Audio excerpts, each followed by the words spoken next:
नमस्कार. आज आपण करणार आहे तर हॉटेलमध्ये मिळते तशी परफेक्ट मेजरमेंटनी व्हेज दम बिर्याणी करणार आहे तर ते झटकीपट होती. आणि परफेक्ट मेजरमेंटने करणार आहे तर हॉटेलपेक्षा चवीला खूप छान अशी होती. रेसिपीला सुरुवात करू. हे बासमती तांदूळ घेतलेले आहेत, 2 वाटे बासमती तांदूळ घ्यायचे. आणि ह्याला 2 ते 3 पाण्याने स्वच्छ धुवायचे. तुम्ही दुसरे कोणतेही तांदूळ घेतले तर चालते तर, पण असे जुने तांदूळ घ्यायचे. जुने तांदूळ घेतलं म्हणजे मोकळा भात होतंय, चिकट होत नाही. नवीन जर तांदूळ घेतलं तर भात चिकट होते. याला 2 ते 3 पाण्याने स्वच्छ धुवू. आणि 20 ते 25 मिनटासाठी भिजत ठेवायचे. बघा, 20 ते 25 मिनटानं चांगले तांदूळ भिजलेले तर आता हे पाण्याला उकळी आली की त्यामध्ये 2 तेजपत्ते टाकायचे, एक मसाला विलायची, दालचिनी टाकायची, आणि 1 चमचा मीठ टाकलेलं आहे, 1 चमचा तेल टाकायचं, आणि अर्धा लिंबूचा रस टाकून घेतलेला आहे. लिंबूचा रस टाकलं म्हणजे असं चिकट भात होत नाही, असं मोकळं मोकळं होतं आहे. आणि तांदूळ टाकून घ्यायचे, भिजत घातले होते. तांदूळ टाकले चांगलं मिक्स करून घ्यायचं. बघा, 6 ते 7 मिनटामध्ये चांगला भात शिजलेला आहे.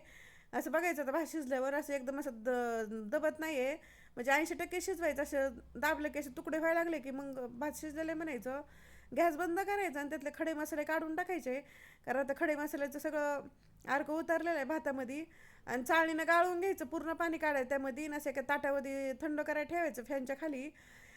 कढईमध्ये मोठे 2 चमचे तेल टाकलेलं आहे आणि कांदा टाकून घेतलेला आहे तळण्यासाठी. कांदा तळून घ्यायचा. ही वाळलेला कांदा होता माझ्याकडे, तीच तळून घेणार. ह्याला 1 मिनिटामध्ये तळून होतं हे. आणि वळलेला जर कांदा नसेल तर वल्ले कांदे कापायचे, उभे पातळ कापून घ्यायचे आणि त्याला मग चांगले तळून घ्यायचे. पण वल्ल्या कांद्या तळायला अर्धा तास लागत आहे, त्यामुळे वाळलेला कांदा पटकन तळत आहे. अजून मोठे 2 चमचे तेल टाकायचं, छोटा चमचा जिरा, आणि उभे पातळ कापून घ्यायचं 2 कांदे टाकायचे. तेल थोडंसं जास्त टाकायचं म्हणजे दम बिर्याणी खूप छान अशी लागते. आणि थोडासा कांदा परतून झाला की त्यात अद्रक लसूण पेस्ट टाकायला 1 मोठा चमचा आहे. ही ताजी अद्रक लसूण पेस्ट आहे. ते टाकून घेतलं की अद्रक लसूणचा कच्चापणा जाईपर्यंत आणि कांदा चांगलं परतेपर्यंत परतून घ्यायचं. चांगलं परतून झालं आहे, अद्रक लसूणचा कच्चापणा पण गेला आहे, कांदा पण चांगला परतलेला आहे. आता त्यामध्ये भाज्या टाकून घेऊ. मी फ्लावर, गाजर आणि एक मोठा बटाटा घेतला, मोठे मोठेच कापून घ्यायचे, जास्त बारीक कापायचे नाही तर.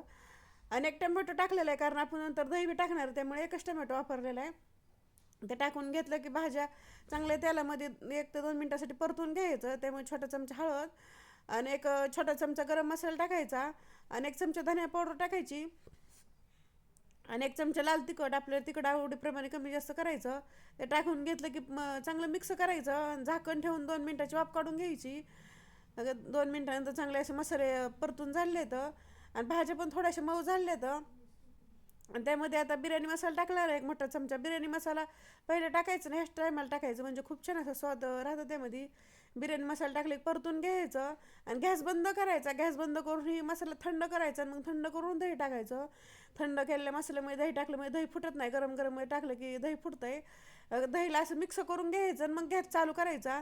गॅस चालू करून मिक्स करायचं आणि मिक्स करून 4 ते 5 मिनटाची वाफ काढून घ्यायची. ते वाफ काढून झालं की भाज्या पण आपल्या 70 ते 80% शिजतात. मग त्यामध्ये 2 उभ्या पातळ कापलेल्या मिरच्या टाकायच्या आणि पुदिना आणि कोथिंबीर टाकून मिक्स करून घ्यायचं आणि गॅस बंद करायचा किंवा बारीक गॅस करायचा. आणि त्यावरती आपण आता भात टाकून घेणार आहे शिजून घेतलेला, की छान असं मोकळा मोकळा भात झालेला आहे. आणि फॅन खाली ठेवला होता म्हणजे जास्त कुकिंग प्रोसेस होत नाही, 80% शिजलेला आहे भात. भात एकसारखा पसरून घेतला की त्यावर 2 चमचे तूप टाकायचं. तुपाने खूप छान असं दम बिर्याणी स्वाद येतं आहे. 2 चमचे तूप टाकून घेत, जे भात शिजलेलं पाणी असं फेकून द्यायचं नाही, ते ठेवायचं, कारण आता आपल्याला लागणार आहे पाणी टाकायला. यात 6 ते 7 चमचे असे पाणी टाकून घ्यायचं. सगळीकडे एकसारखं टाकायचं आणि मग त्यावर थोडासा बिर्याणी मसाला टाकून घ्यायचा. बिर्याणी मसाला टाकल्यावर वर असं थोडंसं हलकंसं खूप छान अशी टेस्ट येते. आणि त्यावर आता ही फ्रूट कलर घेतलेलं आहे, खायचे कलर येतं, पिवळा आणि ऑरेंज कलर घेतलेला आहे मी. हे असे थोडंसं पाणी टाकून मिक्स करून घ्यायचं आणि ते टाकून घ्यायचं. किंवा असं गरम दुधामध्ये केसर भिजत टाकायचं आणि ते टाकलं तरी बिर्याणीला खूप छान असं कलर येतं आहे. आणि जे आपण हॉटेलमध्ये खातो तसं बिर्याणी दिसते आपल्याला. त्यावर आता हे तळलेला कांदा टाकून घ्यायचा. कांदा म्हणजे बिर्याणीची जान असते, ते मग तळलेला कांदा वरण असं भरपूर असं टाकून घ्यायचा. खूप छान असं लागत आहे. आणि थोडीशी कोथिंबीर टाकायची वरण, सगळीकडे एकसारखी टाकून घेतली की त्यावरती पुदिना टाकायचा. हे फ्रेश ताजा पुदिना टाकायचा, म्हणजे खूप छान असं बिर्याणीमध्ये पुदिना टाकलं खूप छान अशी टेस्ट येते. पुदिना टाकून घेतला की त्यावरती झाकण ठेवायचं. आणि असे पीठ मळून घेतलंय, गव्हाचं पीठ घेतलेलं आहे. गव्हाच्या पीठाने असं चौकून एकसारखं बंद करून घ्यायचं, म्हणजे आपण दम द्यायला ठेवलं की त्यामधनं वाफ बाहेर निघून येईल. नाहीतर मग फॉईल पेपर चौकून असं पॅक करायचं आणि तव्यावर ठेवून द्यायचं. डायरेक्ट गॅसवरती ठेवायचं नाही. आणि मोठा गॅस ठेवायचा 10 मिनटासाठी आणि पुन्हा बारीक गॅसवरती 10 मिनटासाठी ठेवायचं. आणि गॅस बंद करायचा. गॅस बंद केलं की आता साईडचं ते पीठ आपण लावून घेतलं ते काढून घ्यायचं. आणि खूप छान असं दम बसलेला आपल्या बिर्याणीला.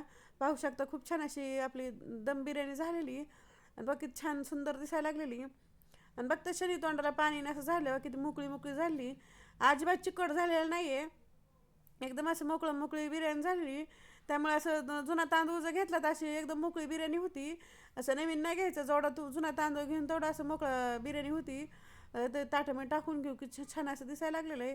तुम्ही दह्यासोबत रायत्यासोबत कशासोबत खाल्लं तरी चवीला एकदम भन्नाट लागते. हे माझी रेसिपी कशी वाटली कमेंटमध्ये नक्की सांगा. लाईक करा, शेअर करा आणि सबस्क्राईब करा.